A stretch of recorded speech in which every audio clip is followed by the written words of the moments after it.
The stars were quiet that evening. Across the galaxy, countless civilizations watched the same sky, waiting for the unknown.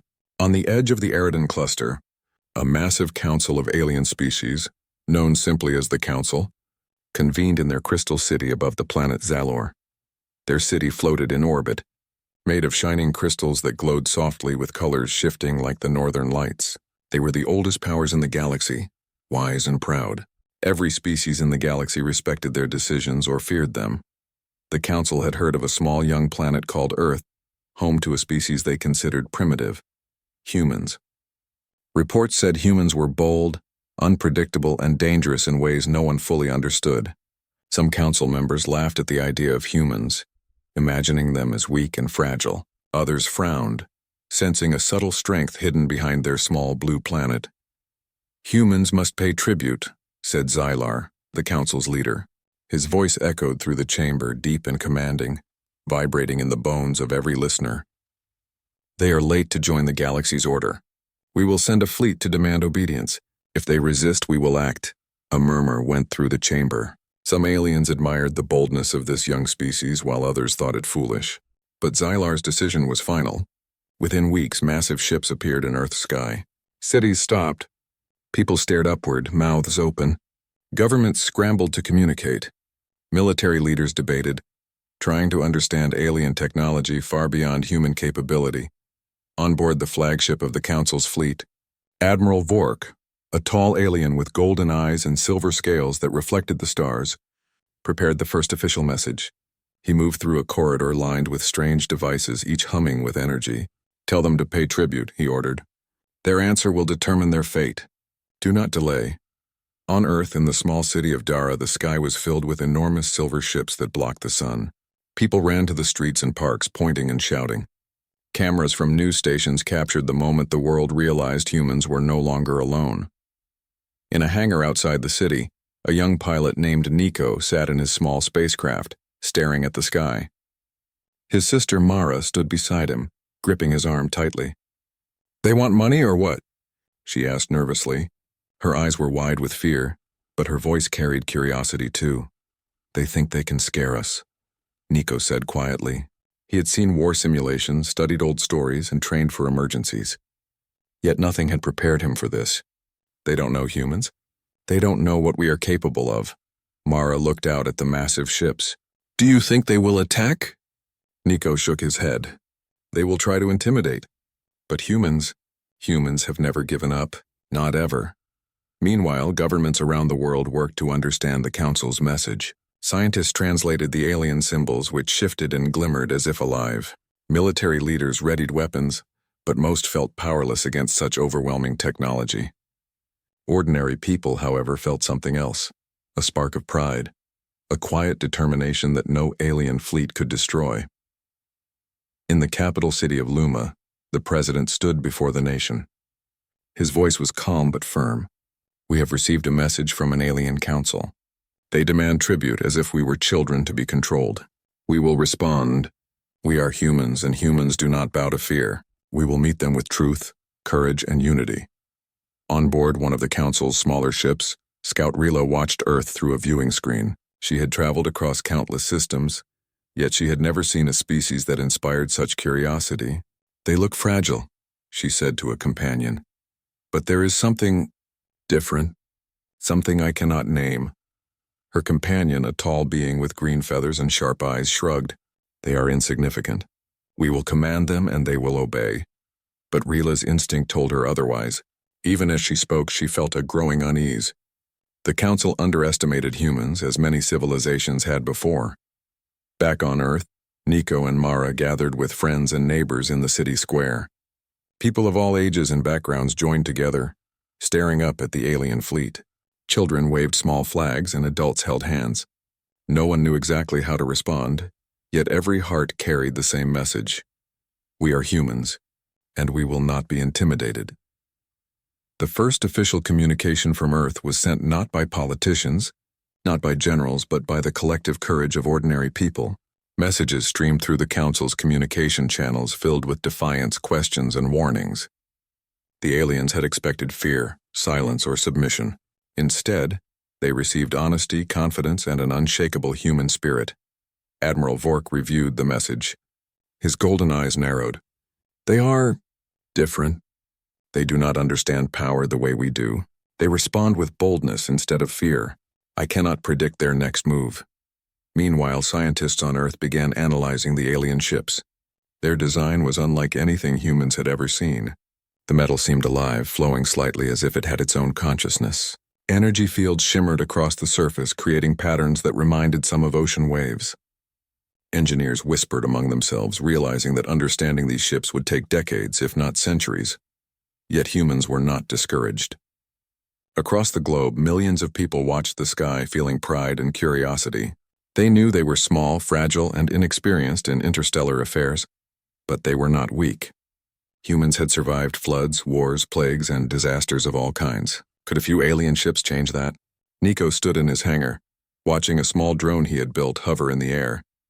We cannot fight them yet, he said, but we can show them something they did not expect. Humans are not afraid of standing together. Mara nodded. And maybe, just maybe, they will learn something about us, about who we are. At the council, debate raged.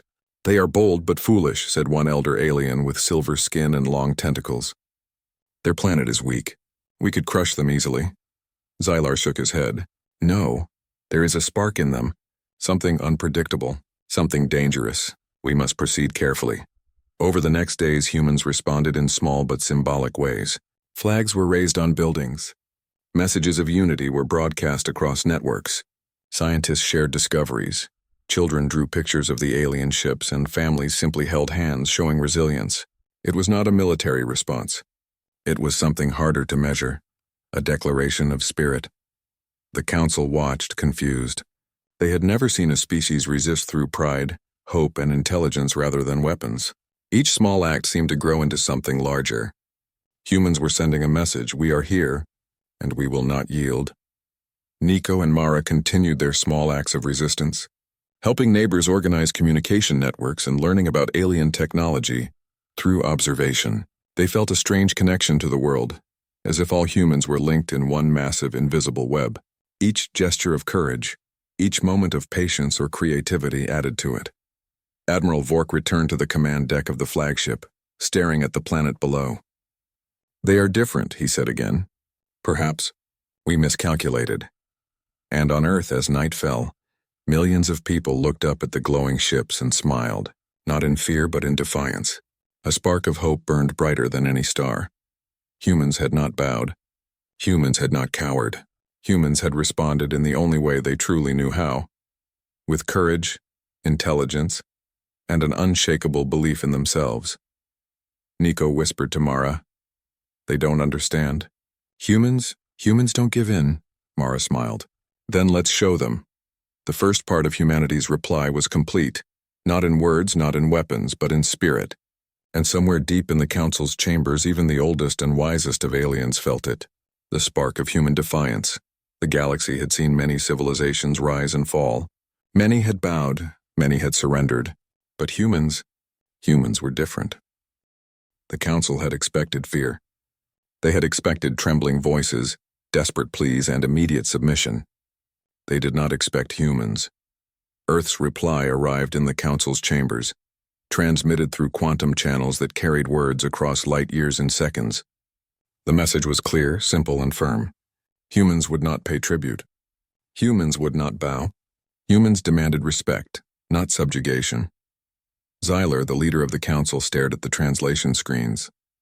His golden eyes narrowed, reflecting the swirling lights of the human world below. The words were audacious, bold, defiant, yet there was no anger in them. Instead, the message carried confidence, unity, and clarity. "Read it again," he ordered, his voice trembling with an emotion he had not felt in centuries. Disbelief.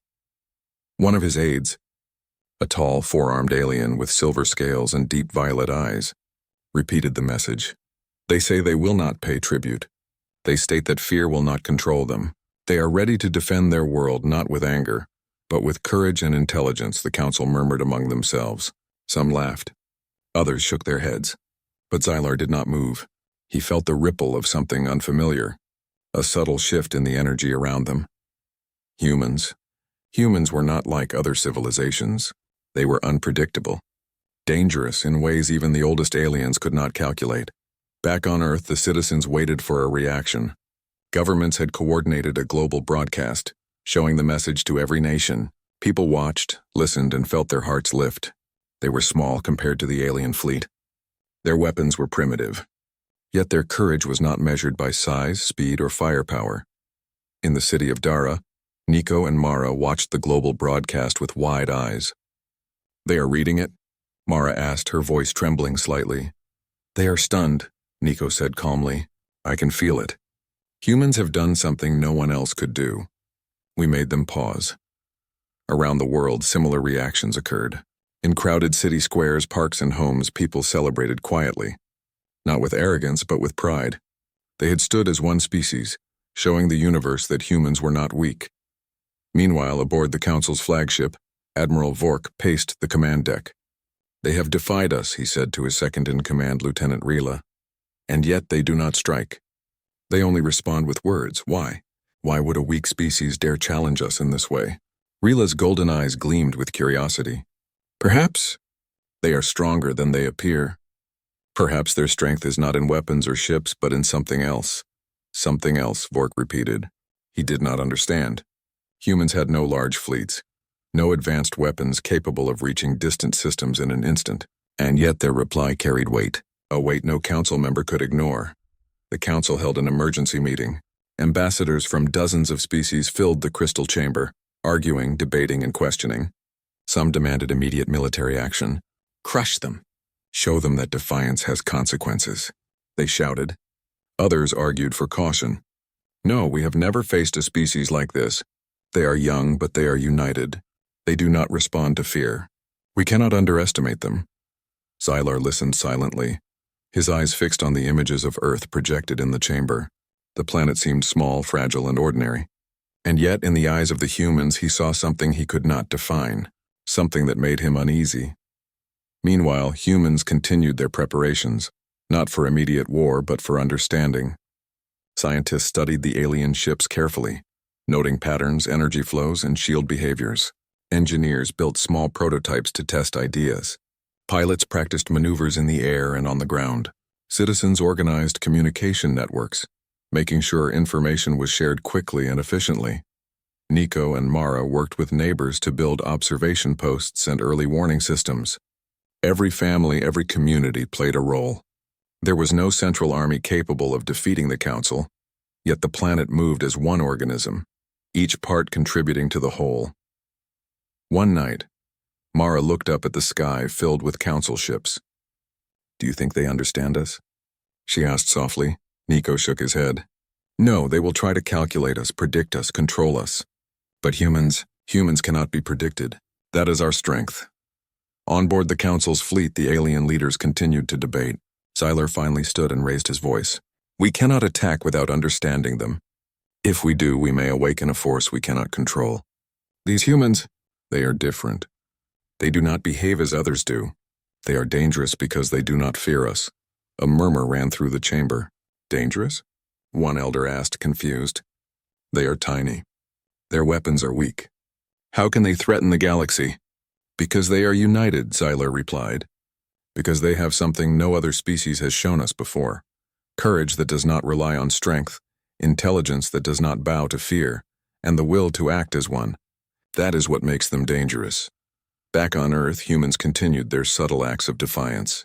Farmers in rural areas sent messages to scientists about unusual energy readings from the alien ships. Children drew pictures and sent them into orbit with small balloons carrying data transmitters. Engineers and pilots collaborated to understand the ship's movement patterns. Every action was small, but together, they built a picture humans could use to survive and respond. Admiral Vork watched this activity from the Council's observation deck. "They are unpredictable," he admitted quietly, "and yet they are effective. Every gesture, every small act contributes to a larger plan. It is as if they think as one, yet act independently." "I do not understand it," Rila tilted her head. "Perhaps we will never understand them fully. Perhaps that is their advantage." The Council could no longer view humans as a simple species. They were bold, clever, and most importantly united in ways the oldest civilizations had not seen. Discussions turned from domination to observation. Some members argued for diplomacy, for understanding the human way. Others still argued for immediate conquest, fearing the unknown. As tensions rose in the council chambers, humans continued to act with quiet purpose. Scientists discovered patterns in the alien shields. Engineers tested new technologies based on those patterns. Pilots practiced maneuvers to avoid detection. Citizens organized global communication systems to share information instantly. The planet was preparing, not for fear but for survival and unity. Nico and Mara coordinated with nearby towns, establishing small networks to monitor the skies. "We cannot fight them head-on," Nico said, "but we can understand them. Knowledge is our weapon," Mara nodded, "and courage is our shield. They cannot break that." The council watched, increasingly unsettled. Each day humans' confidence grew. Each day small victories in observation, communication, and understanding made the aliens realize the humans were unlike any other species. They did not respond with aggression. They did not panic. They acted logically, creatively, and with spirit. Xylar finally stood, his voice echoing across the chamber. "We have underestimated them. It is clear now that humans are not to be dismissed. They are bold, clever, and united in ways that no calculation can predict. If we act too soon, we risk awakening a force we do not control. We must proceed with caution." Even the elders, who had long advocated for aggression, nodded reluctantly. The humans had changed the council's perspective. A small species with no advanced weapons or massive fleets had shaken centuries of alien certainty. On Earth, Nico and Mara looked up at the sky. The massive silver ships still hovered, but now they seemed less threatening. Humans had made their first move, not with weapons, but with courage, intelligence, and unity. And the galaxy had taken notice, Mara smiled. "We did it. We showed them we are not afraid." Nico nodded. "Yes, but this is just the beginning. They will watch us closely now. We must be ready for what comes next." As night fell over Earth, millions of humans looked up at the glowing alien ships and smiled. They did not cower. They did not bow. They had spoken, acted, and shown the universe their spirit.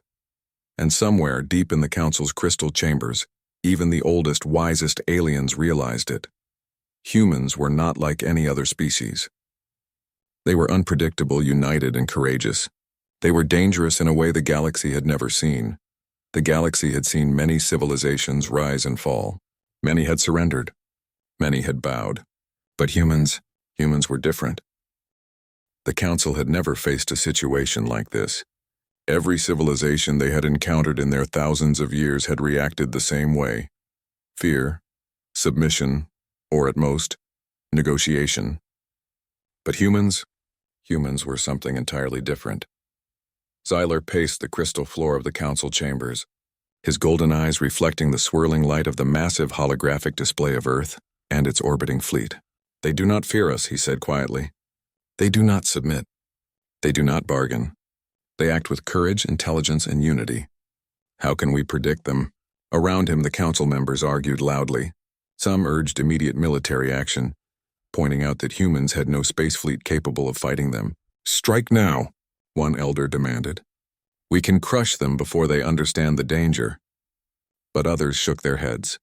"We do not understand them," said Rila, the young council observer who had been sent to monitor Earth. "They act as one, yet independently. Every action supports the others. Their strength is not in numbers or weapons. It is in their spirit, their intelligence, and their adaptability. If we strike now, we may awaken something we cannot control." Xylar raised a hand, calling for silence. "We will not underestimate them. We will not attack blindly. Instead, we will study them, understand them, and then decide our next step." Meanwhile, on Earth, humans continued to act with quiet determination. Every day, Nico and Mara, along with thousands of others, gathered information about the alien fleet. Using satellites, drones, and homemade sensors, they tracked the ship's movement patterns, energy fluctuations, and shield behaviors. Scientists analyzed the data, finding small inconsistencies in the shields that could later be exploited if necessary.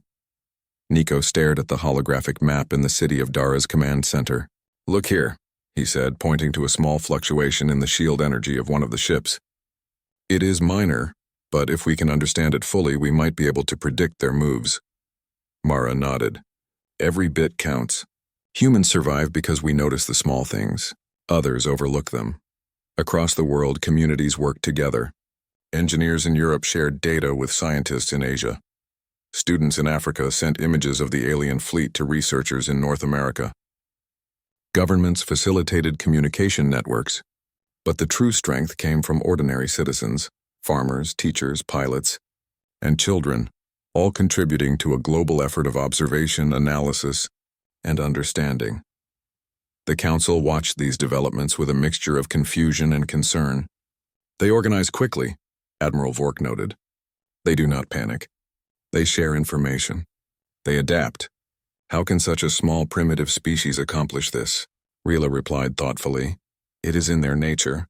Humans cooperate in ways we do not fully grasp. They are resourceful, creative, and fearless when they believe in their purpose. That is why we cannot predict them.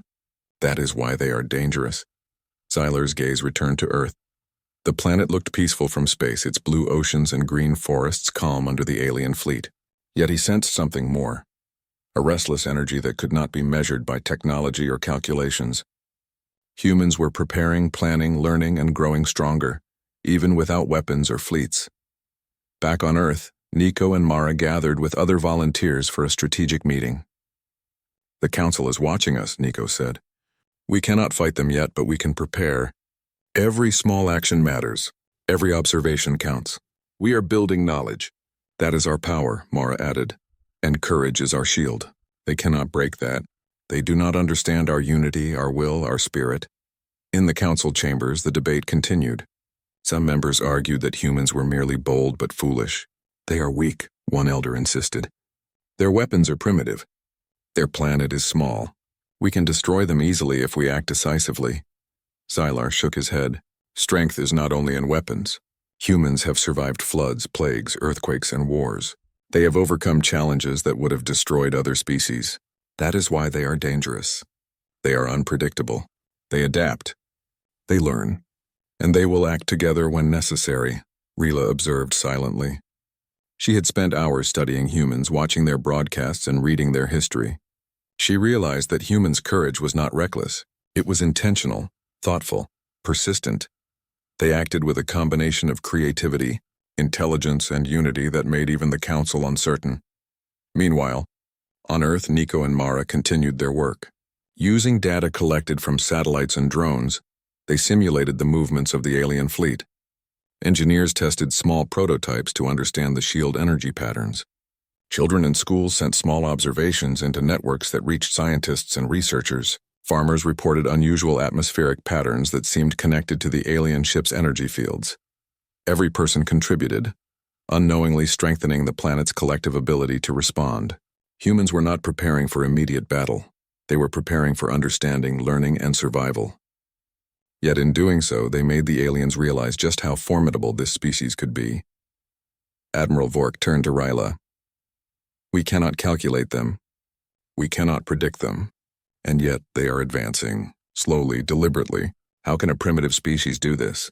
Rila's eyes gleamed. Because they think differently. Other civilizations respond to fear. Humans respond to purpose. Fear cannot control them. Unity cannot be broken. That is why they are dangerous. The Council debated further, trying to find a solution. Diplomacy seemed impossible. Conquest seemed too risky. Observation alone seemed insufficient.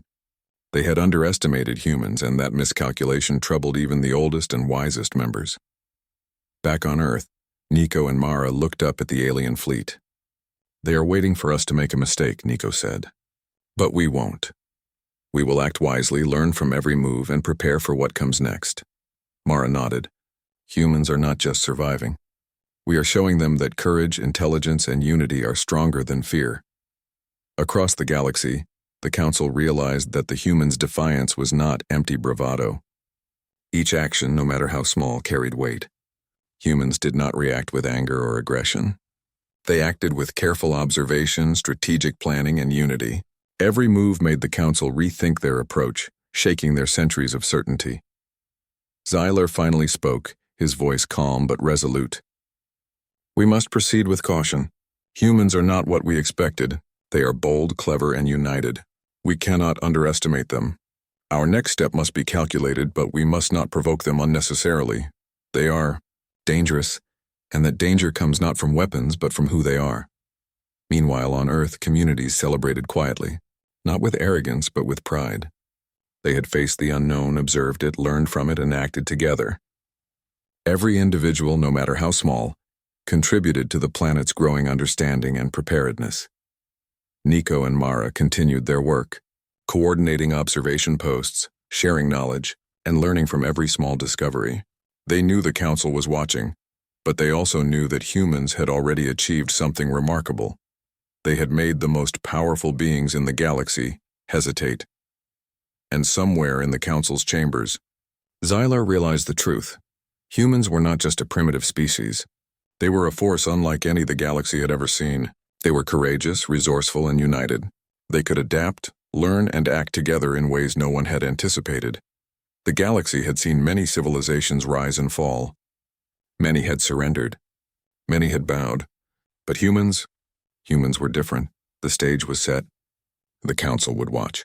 Humans would continue to act. And the galaxy was about to discover that defiance, courage, and intelligence could shake even the oldest powers in the universe.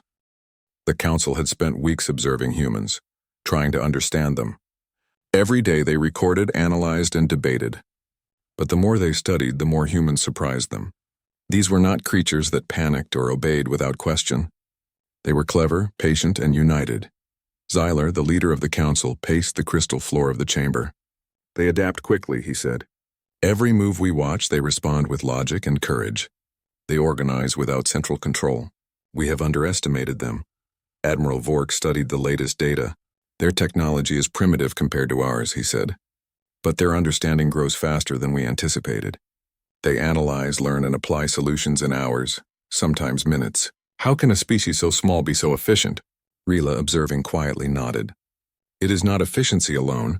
Humans cooperate naturally. They share knowledge instantly across vast distances. They improvise and innovate in ways no one can predict. That is why we cannot control them with fear or threats.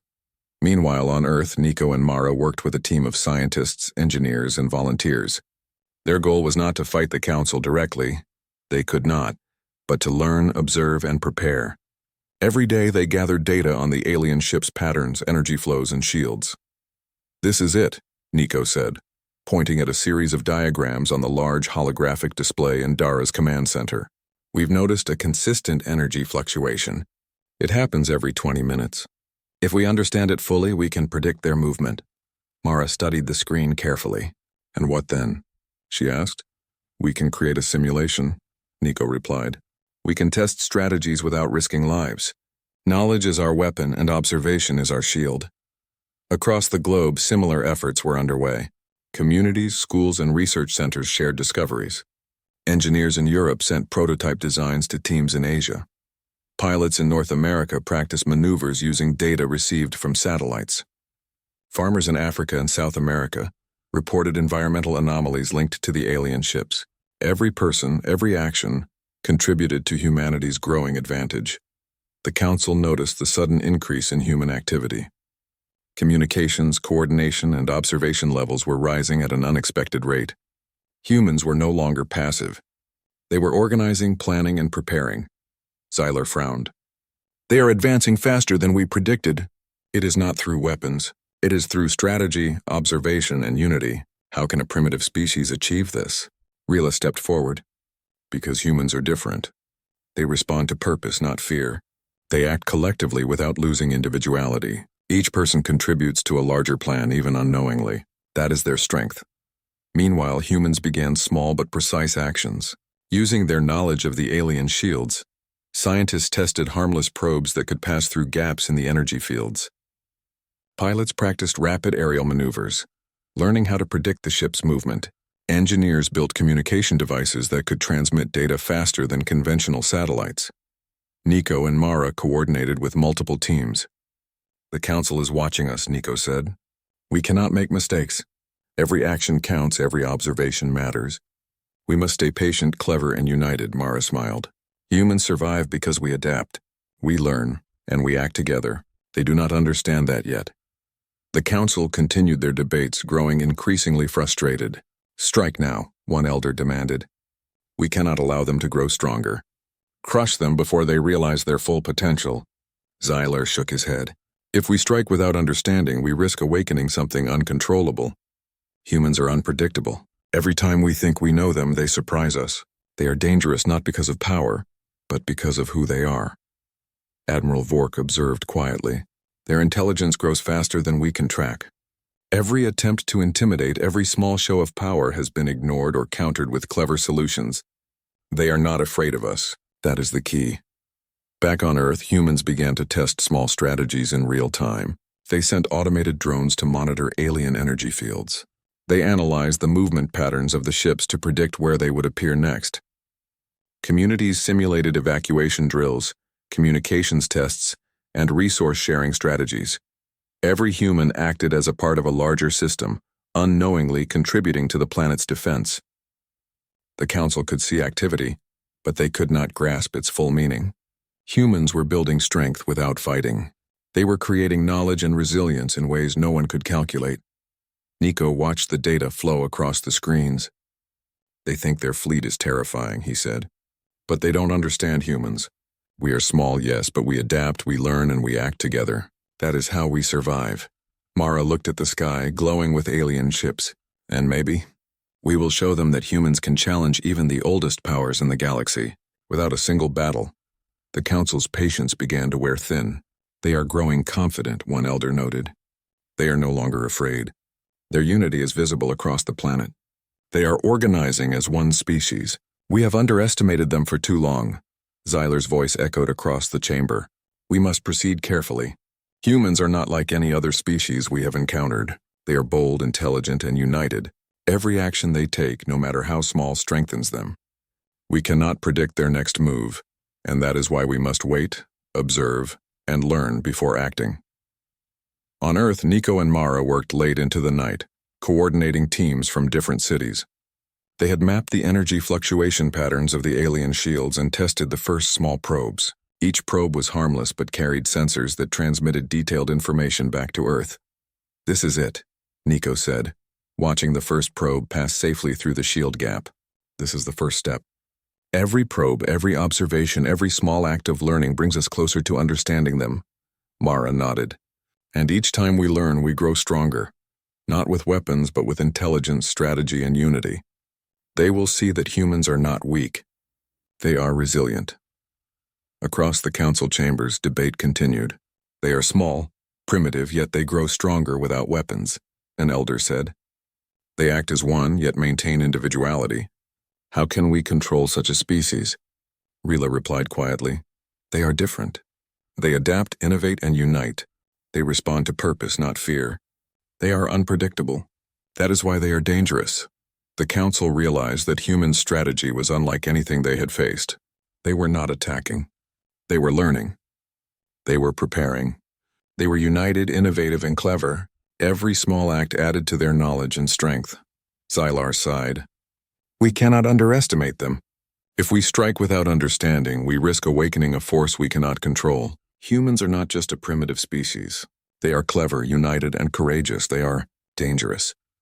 On Earth, Nico and Mara coordinated the final phase of their observation. Drones flew near the alien ships, mapping shields and energy flows. Satellites transmitted data in real time to research centers worldwide. Communities continued to share information, learning from every small detail.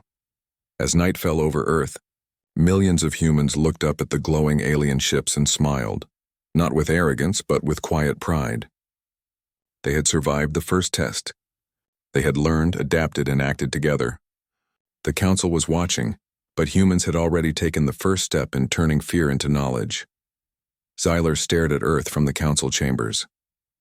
We have underestimated them, he said, but it is too late to ignore their potential. Humans are not weak. They are intelligent, united, and brave, and they will continue to surprise us. The galaxy had seen many civilizations rise and fall. Many had surrendered. Many had bowed. But humans were different. They acted with purpose, courage, and intelligence, proving that even the smallest species could challenge the oldest powers. The stage was set. The humans had learned, adapted, and acted. The council had observed, debated, and grown uncertain. And the next chapter of this cosmic story would show that courage, intelligence, and unity could shake the galaxy in ways no one had ever imagined. The Council had watched humans for months. Every action, every observation, every small experiment had been recorded, analyzed, and debated. Yet the more they watched, the more humans surprised them. Humans were not frightened. Humans were not submissive. Humans were united, clever, and patient. Xylar, the leader of the Council, stood before the chamber, staring at the holographic display of Earth. His golden eyes reflected the planet's blue oceans and green lands, calm under the watchful alien fleet. "They do not fear us," he said quietly. "They do not submit. They act with courage, intelligence, and purpose. How can we predict them?" Admiral Vork, his most trusted officer, nodded. "They are small. Their weapons are primitive, yet every action they take strengthens them. They learn, adapt, and act as one. How can a species so young accomplish this?" Rila, who had spent weeks observing humans closely, replied, "It is not their size or strength. It is their unity, creativity, and courage. They act with purpose, not fear. That is their advantage. That is why they are dangerous. On Earth, humans were ready, not for war but for understanding and demonstration." Nico and Mara worked tirelessly with global teams, analyzing the alien fleet, simulating strategies, and testing harmless probes that passed through shield gaps. Every small observation, every coordinated effort, added to humanity's growing understanding. "This is it," Nico said, pointing at a holographic display showing the shield fluctuations of the alien fleet. "We have predicted their patterns. We know when they move, where energy gaps appear, and how they communicate. Now we will show them something they did not expect." Mara nodded. "Not with weapons. Not with attack. With intelligence, creativity, and unity. That is our power." Across the globe, teams worked in coordination. Engineers in Europe shared data with researchers in Asia. Pilots in North America practiced simulations based on predictions of the alien fleet. Children in schools monitored energy fields and reported anomalies. Farmers in Africa and South America sent observations of atmospheric changes linked to the alien ships. Every person, no matter how small, contributed to a collective effort that no single council member could ignore. The council grew anxious. "They are advancing without weapons," one elder complained. "They are learning. They are growing stronger. How can a species so primitive challenge us?" Xylar's voice echoed across the chamber. "They are not challenging us with strength. They are challenging us with intelligence, unity, and courage. And that is why we must respect them. Every small action contributes to a larger force we cannot predict or control." Admiral Vork frowned. "Their methods are unusual. They do not attack. They do not provoke. Yet they advance slowly and surely. It is as if they are building something. A force that cannot be ignored." Rila replied quietly, "It is not force in the conventional sense.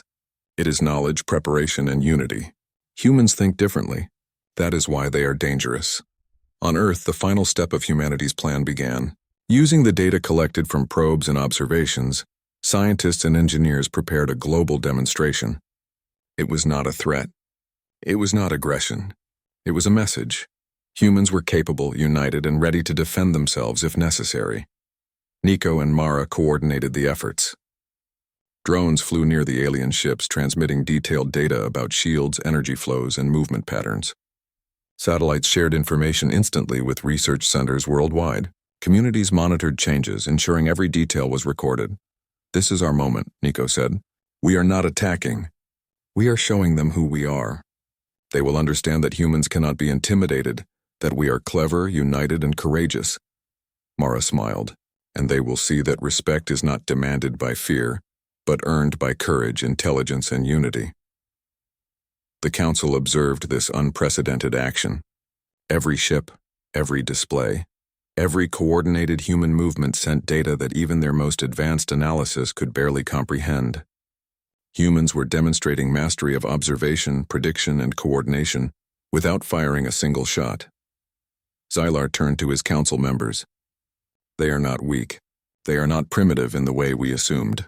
They act with intelligence, courage, and unity. They have turned observation into strategy and patience into power. We must acknowledge their capability."